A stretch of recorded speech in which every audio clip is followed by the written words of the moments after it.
이제부터 리드원 같은 경우에 어떤 식으로 분양을 하는지 제가 분석해 드리도록 하겠습니다. 지하 1층의 특징은 이 건물에서 가장 가격이 저렴합니다. 그리고 공장에 입점할 수 있는 호실의 가격이 모두 다 똑같습니다. 이런 곳에서 좋은 호실만 찾는다면 보세 가게에서 명품을 찾는 거하고 똑같습니다. 예를 들면 지하층은 제조하고 물류창고가 주가 되는 회사가 좋은데 B101호는 코너 자리로 전면부와 측면부 양쪽에 회사 광고를 할 수 있고 차량 적재가 용이합니다. B123호하고 B124호 같은 경우에는 양쪽에 광고를 한다는 것과 차량 적재가 용이하다는 건 같은데 엘리베이터와 화장실의 동선이 짧아서 사용하기가 굉장히 편하게 되어 있습니다. 그리고 근린생활시설에 어떤 것이 들어가느냐에 따라서는 다르겠지만 B115호 같은 경우에도 아주 좋을 수가 있습니다. 1층을 설명하며 앞서 지상에 올라오시면 발코니가 보입니다. 발코니는 서비스 면적으로 들어가는데요. 양면 발코니일 경우에 분양 면적이 올라간다는 거 잊지 않으셨으면 좋겠습니다. 그리고 A, B, C, D, E 등급으로 분양 가격의 차이를 두었는데요. 여기서도 분석만 잘하시면 가성비 높은 홀을 찾을 수 있습니다. 자, 1층은 사람들이 많이 오가는 동선으로 근린생활시설이 많이 볼 수 있습니다. 그리고 지산 평균 가격은 평당 800만 원으로 지하보단 비쌉니다.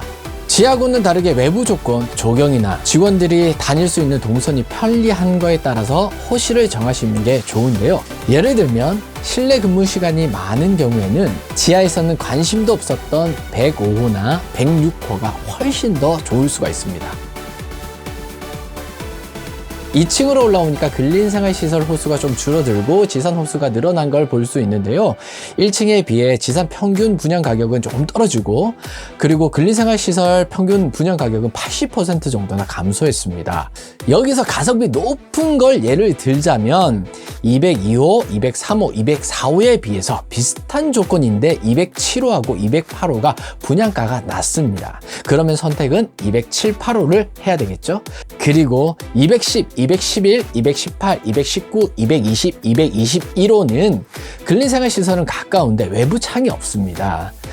그리고 회사 바로 앞에 주차를 댈 수도 없고 하지만 207호, 208호 같은 경우에는 발코니도 있고 외부 창도 있습니다. 그리고 회사 바로 앞에 주차할 수 있는데 평균 가격이 비슷합니다. 이런 거 같은 경우에는 기업의 성향에 맞춰야 합니다. 이런 식으로 각 층마다 호의 장단점을 비교해서 가성비 높은 거를 고르시면 됩니다.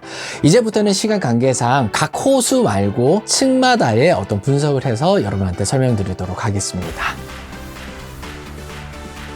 3층으로 올라가겠습니다. 3층은 근린생활이 없어지고 업무 지원 시설이 등장하는데요. 평균 분양 가격은 800만 원 초입니다. 지산의 평균 가격은 조금 떨어진 그런 모습을 보여줍니다. 3층과 4층을 비교해 드리겠습니다. 도면은 똑같은데 분양 가격에서 분석을 해드리자면 지산 같은 경우는 예상하신 대로 이제 좀 하락을 한 걸 보일 수가 있고요. 업무 지원 같은 경우엔 올라갈 거라고 생각했는데 3층과 4층이 균등합니다. 이는 업무 지원 시설에 들어갈 수 있는 업종들이요. 병원, 은행, 그리고 보험회사들이 이런 것들이 입점할 수 있는데 5개 광고를 했을 때는 3층이 더 좋고 높이로는 4층이 더 좋다 보니 별 차이를 두지 않은 것 같습니다. 그렇기 때문에 입점하시는 업종에 맞는 선택을 하시는 것이 좋을 것 같습니다. 이번엔 4층에서 6층까지는 같은 도면이기 때문에 평균 분양 가격으로 분석하는 게 좋을 것 같습니다. 지산의 평균 분양 가격은 하락하고 업무 지원 시설은 분양 가격이 올라가는데요. 5층에서 6층의 업무 지원 시설에서 분양 가격이 똑같습니다. 같은 가격이라면 높은 측의 업무 시설이 더 좋다는 건 아실 겁니다. 또 한 가지 더 특징이 있는데요. 지산의 평균 분양 가격이 4층하고 5층이 똑같습니다. 이럴 땐 저층을 선택하는 게 옳은 선택일 것 같습니다. 이제부터 7층, 8층, 9층을 설명드리겠습니다. 면적만 살짝 바뀌는 것 말고는 별 차이가 없는데요. 가격은 예상처럼 지산은 살짝 낮아지고 업무 지원 시설은 살짝 올라간 모습이 보입니다. 업무 지원 시설에서는 9층이 평균 분양 단가가 가장 높고 반면에 지산은 지하를 제외하고는 평균 분양 단가가 가장 낮습니다.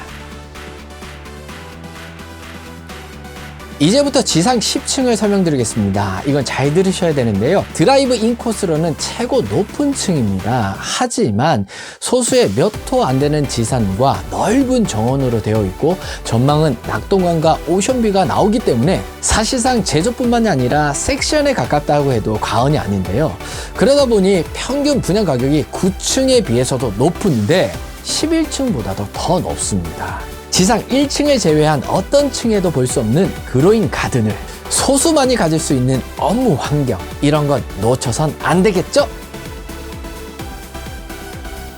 이제부터 지상 11층에서부터 22층까지의 평면도를 보고 설명해 드리겠습니다. 지금 평면도를 보시면 아시다시피 한 개의 건물에서 두 개의 동, 그러니까 W동과 E동으로 나누어져 올라가는 것을 보실 수 있으십니다.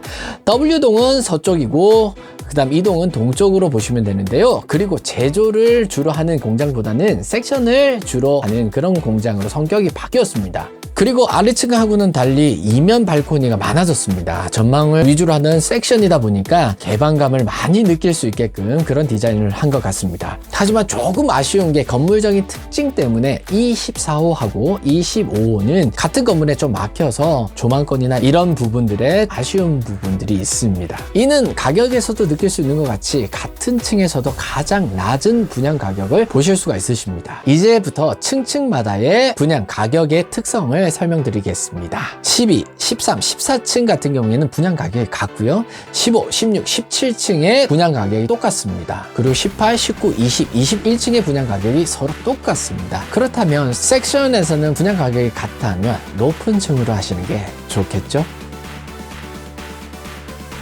드디어 지상 23층에 도착했습니다.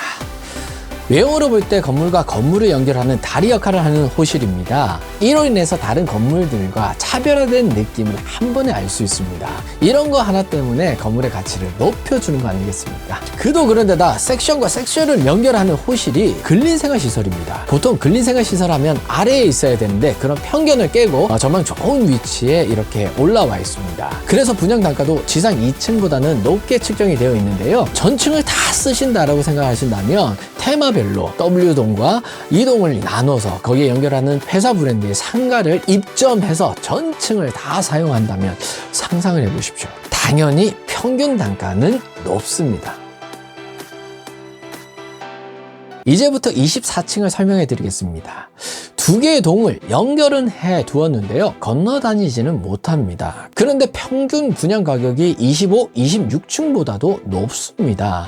이는 건물 외관에서 보는 독특함은 알겠는데요. 저는 그닥 높게 평가하고 싶지는 않습니다. 저 같으면 그냥 25층이나 26층을 추천해 드리고 싶습니다. 나머지 층들은 올라가면 올라갈수록 평균 분양 가격은 올라갑니다. 아직은 주위 환경이 그렇게 수려하진 않습니다. 하지만 이럴 때 투자하셔야 됩니다. 향후 이곳은 제가 알기론 여러 개의 지산이 올라갈 겁니다. 그러기에 땅값과 분양 가격이 다 같이 올라갈 건데요. 그건 당연한 겁니다. 노후화된 도시에 지산에 최적화된 도시로 탈바꿈하는데 땅값과 분양 가격이 안 올라가겠습니까? 계약금 10%만 있으면 대출이 최대 90%, 중도금 무이자, 그리고 2025년도까지 땅값이 안 오르겠습니까? 잔금 치를 돈이 없으시다고요? 전매가 가능합니다. 무엇이 무서우세요? 투자의 방향만 살짝 바꾸시는 건데요. 매일 드시는 밥상에서 남들 다 드시는 맛있는 음식으로 갈아타는 그런 밥상이 여기 차려져 있습니다. 리드원의 분양에 관심이 많으신 분은 언제라도 전화 주시면 감사하겠습니다. 차후에도 많은 지산에 대한 물건들이 올라갈 예정이니까 구독과 좋아요 눌러주시면 감사하겠습니다. 분양 현장에서 뵙겠습니다.